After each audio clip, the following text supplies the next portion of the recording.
y que es lo que hemos sido enseñados: comunión con Dios, santidad y apartarnos del pecado. Así que en el Evangelio de Lucas vamos a leer el versículo 54 para poder meditar en esta porción de la palabra de Dios. Si ya lo tiene, me regala un fuerte amén. Amén. Y dice la palabra de Dios: y prendiéndole, le llevaron y le condujeron a casa del sumo sacerdote.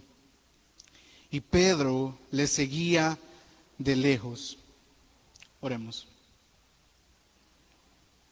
Gracias, Padre, por tu amor y tu misericordia hacia cada uno de nosotros, Señor, porque hasta el día de hoy nos has traído hasta este momento, Señor. Y tú, en tus propósitos y en tus decretos divinos, habías ordenado que este día, 6 de diciembre del 2024, estaríamos aquí delante de tu presencia. Señor, ayúdanos y que de esa manera podamos meditar en tu palabra, Señor. Sabemos que es un día viernes, culminando quizás una semana de labores, y nuestros cuerpos, Señor, están cansados, nuestras mentes están agotadas, Señor. Pero venimos y nos sentamos como María a tus pies para así poder deleitarnos, Señor, en tu palabra. No nos dejes, Señor, con esa sed, sino que llénanos de tu Espíritu Santo. En Cristo Jesús. Amén y amén. Vamos a ver un personaje que es el centro de esta historia. Yo sé que ustedes ya saben que es Pedro. Y Pedro es un personaje muy famoso a lo largo de los 4 evangelios, de los 4 escritores. Y Pedro se destaca muchas veces porque nuestro Señor Jesús, cuando quería referirse a Pedro, y Pedro quizás había estado, comportándose como un poco carnalón o como un poco incrédulo, Jesús se refería a él como Simón. Y cuando Pedro se comportaba de una manera espiritual, de una manera santa, de una manera piadosa, Jesús se refería a él como Pedro. Vemos que fue un pescador que Jesús lo llamó. Lo podemos ver específicamente en Lucas capítulo 5 versículo 8. No vamos a leer los textos, pero solo para poner el fundamento. Dice que cuando el Señor les hizo la pesca milagrosa, viendo esto, Simón cayó de rodillas ante Jesús diciendo: apártate de mí, Señor, porque soy hombre pecador. Y dice la palabra que desde entonces Jesús lo hizo pescador de hombres. Vemos también una historia en Mateo 14, 22 en adelante, donde después de haber alimentado Jesús a unas 5,000 personas, Jesús hace a sus discípulos entrar en la barca y de esta manera que fueran delante de él. Y ustedes recordarán esta historia, que él venía hacia ellos caminando sobre el agua y se turbaron, les dio miedo. ¿Y qué fue lo que Pedro le dijo al Señor? Si eres tú, manda que yo vaya. ¿Y cuántos discípulos, cuántos apóstoles iban ahí en esa barca? Pero solo Pedro fue el que se atrevió a decirle: manda que yo vaya. Y caminó sobre las aguas. Pedro fue el único.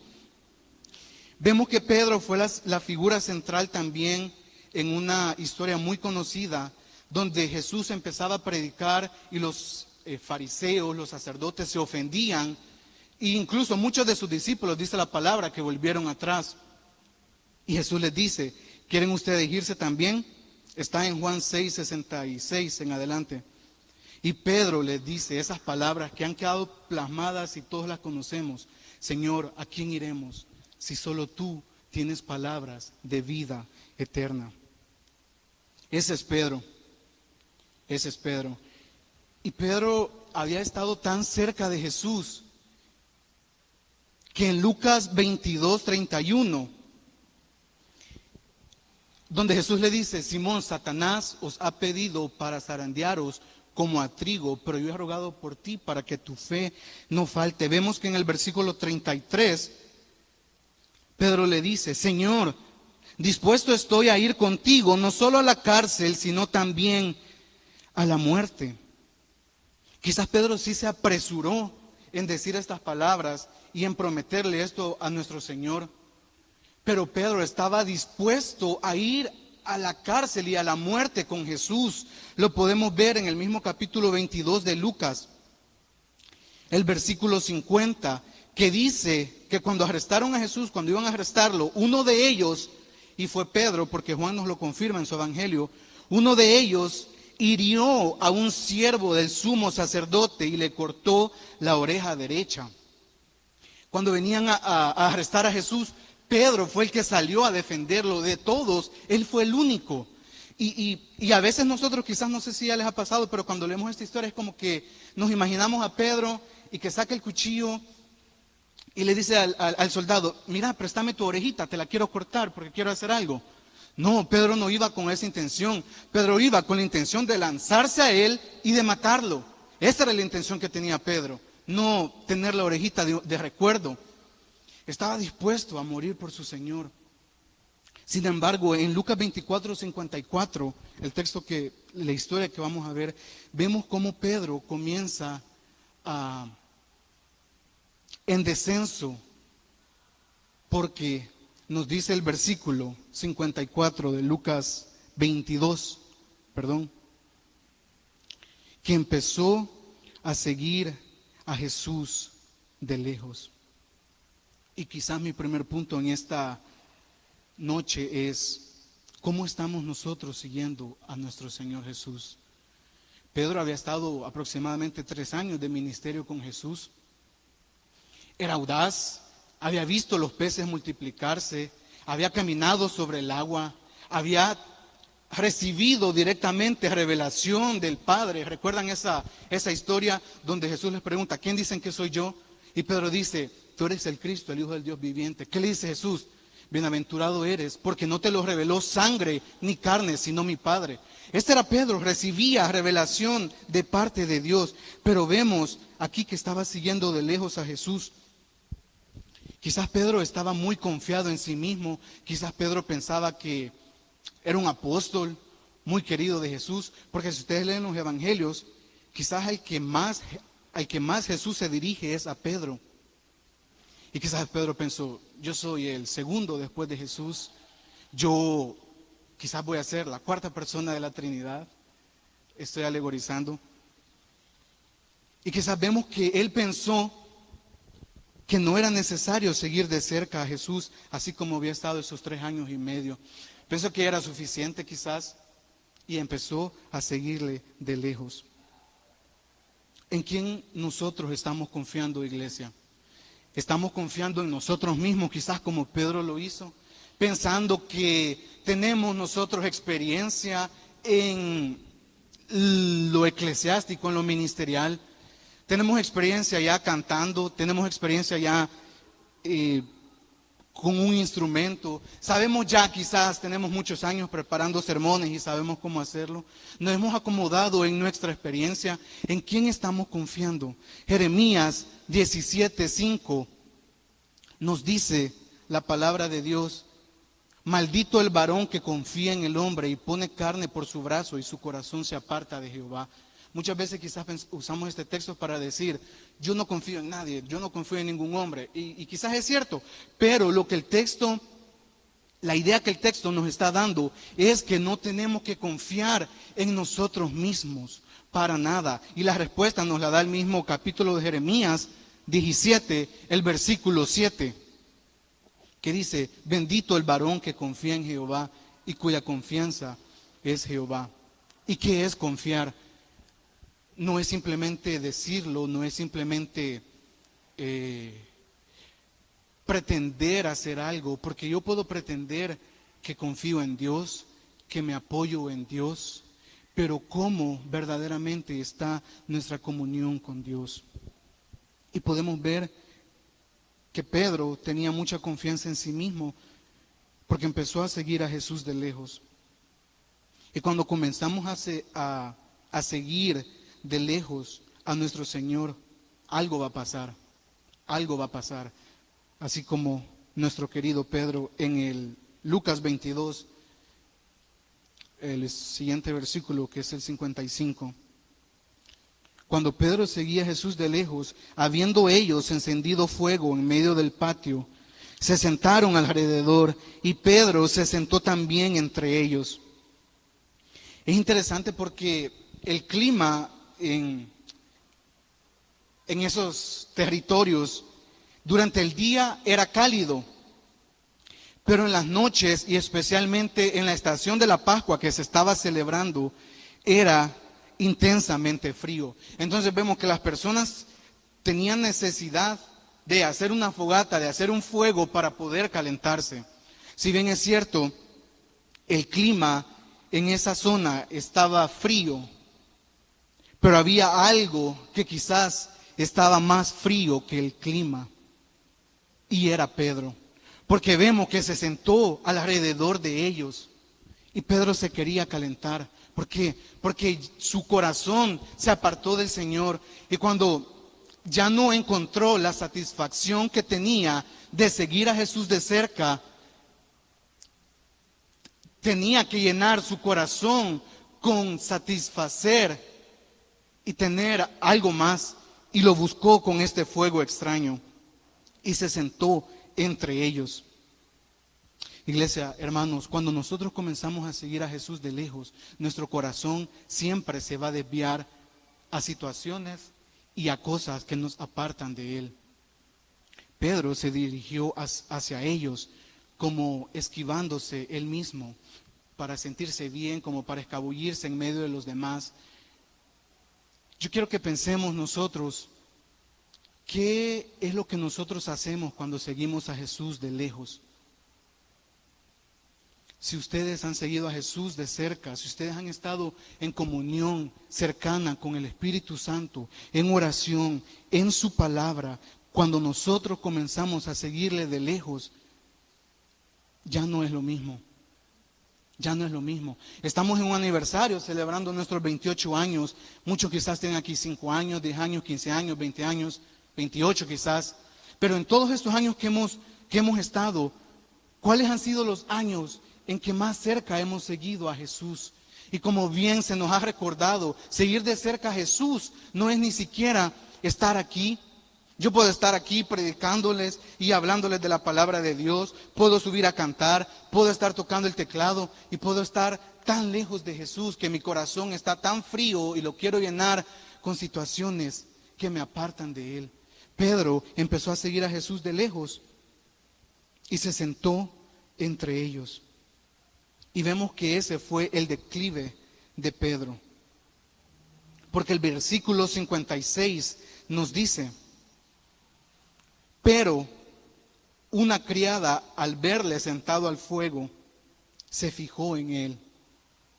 Se fijó en él. Es interesante porque Pedro quizás pensó que todo estaba bien cuando se sentó al fuego y estaban ahí las demás personas. Y el versículo 56 nos dice, pero. Ese pero nos tiene que decir algo también, iglesia, en nuestro corazón.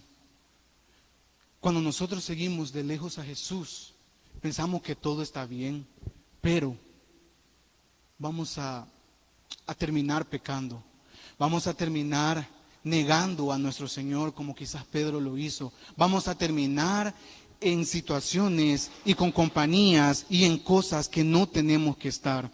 Dice la Biblia que una criada, al verle sentado, se fijó en él. Es interesante porque Pedro ya estaba ahí, o sea, ya se había calentado un poquito. ¿Por qué no Pedro dijo, ya me calenté, mejor me voy de aquí? Pero no, él siguió en esa situación. Y esa frase donde dice que la criada, al verle sentado en el fuego, se fijó en él, otras traducciones más claras nos dan la idea de que lo miró fijamente o intensamente. Pero la idea da a entender que fue una mirada maliciosa, una mirada con la intención de hacer algo malo, como estar viendo algo y planear, me la va a pagar o algo así, ¿me entienden? Esa era la mirada con la que la criada se fijó en Pedro. Cuando nos apartamos de nuestro Señor, nuestro mayor adversario siempre está, dice la Biblia, como león rugiente buscando a quien devorar. Y Él se fija en nosotros como la criada se fijó en Pedro. Y vamos a ver Génesis, el capítulo 4, versículo 7. Cuando Caín mata a Abel y Dios le pregunta, ¿qué has hecho con tu hermano? Le dice Caín, ¿soy yo acaso guarda de mi hermano? Y Dios le pregunta, ¿pero por qué estás enojado? Si bien hicieres, ¿no serás enaltecido? Y si no hicieres bien, el pecado está a la puerta. Con todo esto, a ti será su deseo. ¿Me puedes poner la NBI, por favor? Desde donde dice, pero si haces lo malo, el pecado te acecha como una fiera lista para atraparte. El pecado, dice la Reina Valera, está a la puerta y está esperándonos. Pero no es como que está a la puerta y solamente nos está observando de lejos, no. Nos está observando para que en el momento que nosotros nos descuidemos, nos haga caer. Así como le pasó a Pedro. Todos nosotros sabemos, iglesia, de qué somos débiles, qué es nuestra debilidad.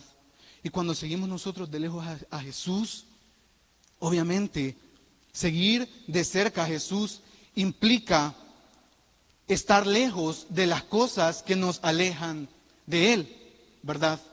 Entonces, dándole vuelta, seguir de lejos a Jesús implica estar cerca de las cosas que nos alejan de Él. Y eso es lo que le pasó a nuestro amigo Pedro. Pero cada uno de nosotros sabemos las cosas que están en nuestro corazón, que nos ponen en un estado vulnerable delante de Dios. ¿Qué conversaciones nos llevan a pecar delante de Dios? ¿Qué situaciones, qué compañías, qué amistades o qué cosas nos ponen en mal delante de Dios? Cuando hay una guerra, a mí me gusta ver películas que hablan sobre la Segunda Guerra Mundial y la mayoría son basadas en hechos reales. Y vemos cómo los soldados están atentos para no irse y tener cuidado de no estar en líneas enemigas. Los soldados tienen ese cuidado. ¿Cuánto más nosotros debemos de tener cuidado de no estar con malas compañías, ni situaciones resbalosas en las que podamos caer? Nuestro querido Pedro pensó que podía controlar la situación. Jesús ya le había advertido que lo iba a negar, pero él quizás pensó, no lo voy a hacer. Y es interesante porque cuando nosotros estamos confiados en nuestra experiencia, en nuestra devoción, en nuestra espiritualidad, nos volvemos arrogantes. Y yo no quiero que piensen, sí, fulana o fulano. No, piensen en uno mismo, en nosotros mismos. Yo me he visto en momentos en los que creo que tengo cosas controladas y creo que soy suficientemente santo. Y cuando termino en una situación que me deja avergonzado. Termino diciendo cosas que me avergüenzan. Termino respondiendo cosas que no tuve que haber dicho. Termino pensando cosas y con deseos o con envidia o con orgullo o con cosas que no vienen al caso. ¿Por qué? Porque pensamos que tenemos la situación controlada. Y lo más triste es que somos expertos para justificarnos a nosotros mismos, ¿verdad? No, es que esto que hice, pues Dios me va a entender, lo tengo controlado, además no es tan malo, fulano me di cuenta que hizo esto, que dijo aquello, yo es una cosita pequeñita y quizás Dios ni me lo va a tomar en cuenta. Quizás eso pensó Pedro, porque la criada en Lucas 22, 54, al verle dijo, también estaba con él, pero él, ¿qué hizo en el 57? Lo negó diciendo, mujer, no lo conozco. Pedro estaba cegado y no vio que había empezado a negar a su maestro. ya que el objetivo del pecado es deshonrar a Dios y arruinar nuestras almas. Y aún en nuestra confusión y aún en nuestro pecado somos recordados y alertados. ¿No es así? Cuando nosotros estamos a punto de caer, a punto de pecar, Dios siempre manda situaciones o el Espíritu Santo en nuestro corazón diciéndonos que no estamos haciendo lo correcto. Pero el pecado nos ciega para que no obedezcamos la ley de Dios, para que no obedezcamos su palabra.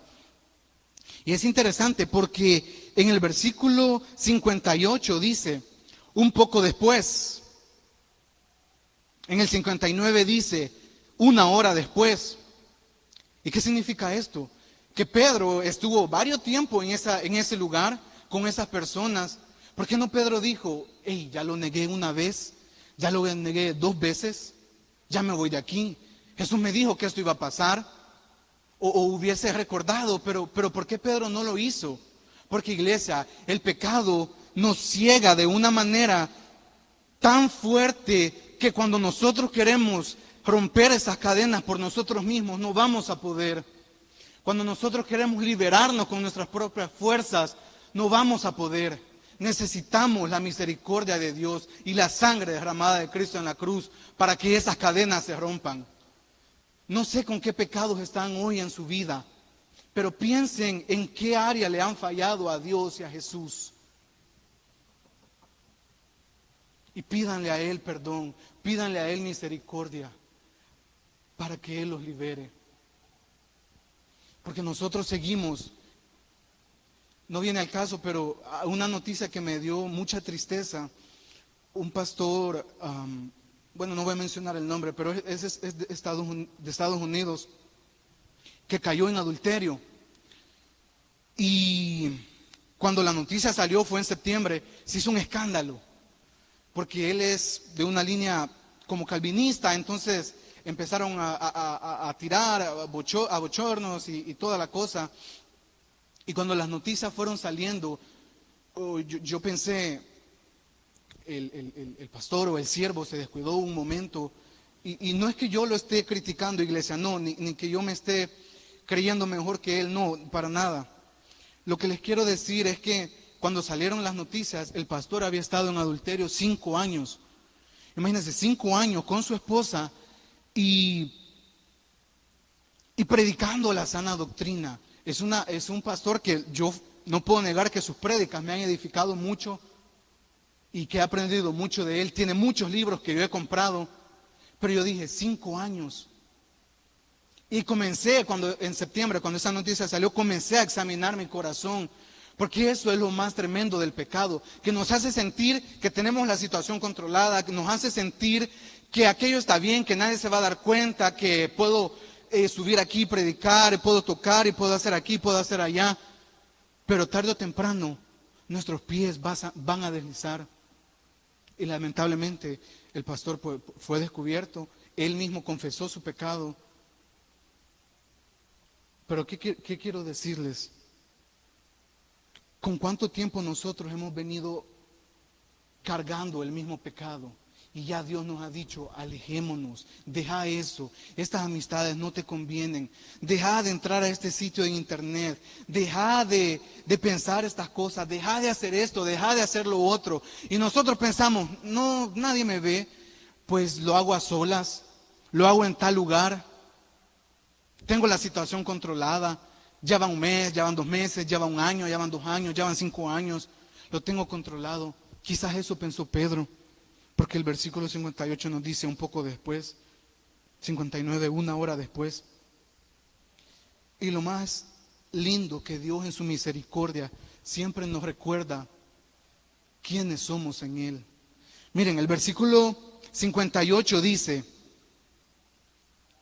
un poco después viéndole otro dijo, tú también eres de ellos. Y Pedro lo negó. El 59 dice, verdaderamente también este estaba con él, porque es Galileo. El 60. Y Pedro dijo, hombre, no sé lo que dices. ¿Y por qué le digo que es interesante? Porque todos le dijeron, tú eres de ellos, nosotros te vimos con él. Y Dios en su palabra siempre nos recuerda, eres un hijo de Dios. El pecado, no puedes estar jugando con el pecado, no puedes estar haciendo esto, no puedes estar haciendo lo otro. Y así como Pedro fue recordado de que él era parte de los discípulos de Jesús, incluso hasta dijeron, verdaderamente también este estaba con él. Pero Pedro no hizo caso. Porque Isaías 59:2 nos dice que el pecado nos aparta de Dios. De modo que aunque nosotros estemos escuchando la palabra de Dios, aunque nosotros quizás tratemos de orar, hace una división y una separación entre nosotros y Dios, porque el pecado nos somete nuestra voluntad a Él para obedecerle más a Él que a Dios. Es lo que nos dice Romanos 6:16. ¿No sabéis que si os sometéis a alguien como esclavos para obedecerle, sois esclavos de aquel a quien obedecéis? Sea el pecado para muerte o sea de la obediencia para justicia. Y si nosotros obedecemos al pecado, nos esclaviza. De modo que no podemos liberarnos de él. Y dice que cuando Pedro decía, no sé lo que dices, enseguida, mientras él todavía hablaba, el gallo cantó. Son las señales que Dios nos da. ¿Recuerdan ese sermón hace 2-3 domingos? Las señales que Dios nos da, el canto del gallo. ¿Qué significaba el canto del gallo? Quizás la gente pensó, ya va a salir el sol, ya va a ser un nuevo día. Pero ¿qué significó el canto del gallo? Especialmente para Pedro y para Jesús, que le había dicho que el gallo iba a cantar. En el versículo 61, luego de que el gallo cantó, nos dice, entonces, vuelto el Señor, miró a Pedro. Y mi pregunta es, y mientras yo escribía y leía y meditaba, mi pregunta es, ¿qué tenía la mirada de Jesús? La Biblia nos enseña en muchos textos, como en Job, en Salmos, en Isaías, que Dios está sentado en su trono y que desde arriba gobierna y se acerca para ver los pasos de los hijos de los hombres, y Él tiene contado cada uno de los pasos. Él nos observa diariamente y constantemente. Pero en el versículo 61 vemos que el Señor específicamente miró a Pedro. Algunos sugieren que quizás Lucas está alegorizando en su escrito, porque estaba a una distancia considerable de unos 30 metros aproximadamente, y había mucha gente alrededor, no estaba solo Jesús ni solo Pedro. Pero cuando Jesús miró a Pedro, Pedro sintió la mirada de Jesús y él sabía que Jesús lo estaba observando. Y no podemos como concluir qué tenía la mirada de Jesús, pero sin duda era una mirada compasiva. Cuando Pedro miró a Jesús, eran unos ojos llenos de amor. Una mirada que solo con la mirada le decía a Pedro, Pedro, yo te dije que esto iba a pasar, pero mírame, para esto es que estoy aquí. Porque a Jesús lo estaban abofeteando, lo estaban maldiciendo, se estaban burlando de él, lo estaban escarneciendo. Pero Jesús con la mirada le dijo a Pedro, para eso es que estoy aquí, para que hombres débiles y pecadores como tú, que no saben controlar su situación, que confían mucho en ellos mismos, que juegan con el pecado, que el pecado los asedia diariamente, vengan a mí y que dependan de mí. Esa era, hermanos, la mirada con la que Jesús miró a Pedro. Me llama la atención porque el versículo nos sigue diciendo, cuando Jesús miró a Pedro, y Pedro se acordó de la palabra del Señor. Y quizás voy a repetir lo que ya dije. ¿Por qué Pedro no se acordó anteriormente de lo que Jesús le había dicho, verdad? Cuando lo negó una vez, cuando lo negó 2 veces. ¿Por qué no se acordó? Jesús me dijo que esto iba a pasar. Me voy a ir de aquí. No fue hasta que la mirada de Jesús penetró en el alma de Pedro, que Pedro se acordó de la palabra del Señor. Muchos de nosotros quizás tenemos buena memoria para recordar sermones, para recordar textos bíblicos. A mí me gusta mucho memorizar, pero cuando estemos en esas situaciones, si confiamos nosotros mismos en nuestro intelecto, en nuestra preparación, en nuestra habilidad, aunque recordemos, aunque seamos capaces de recordar la palabra de Dios, no va a funcionar. Necesitamos, iglesia, esa mirada compasiva, llena de amor de nuestro Maestro, para que podamos recordar su palabra, su palabra. Es por eso que quizás David en el Salmo 25:16 clamaba y decía: mírame y ten misericordia de mí, porque estoy solo y afligido. El salmista David estaba solo, pero nosotros tenemos que reconocer que estamos solos. ¿En qué sentido? En que no tenemos nada en nosotros mismos que podamos presentar delante de Dios. No podemos nosotros presentarnos con las manos llenas diciendo: esto es mío, lo he ganado. No, porque no tenemos nada delante de Dios. Y si tuviéramos algo, dice la palabra que es como trapo de inmundicia. Necesitamos la mirada de Él, pero no una mirada de un juez, no una mirada de enojo, sino una mirada compasiva. Salmos 69:16. Respóndeme, Jehová, porque benigna es tu misericordia. Mírame conforme a la multitud de tus piedades. Todos necesitamos, iglesia, esos momentos de soledad con nuestro Señor. Porque dice la Biblia en el versículo 62 que Pedro, saliendo fuera, lloró amargamente. ¿Pero por qué salió?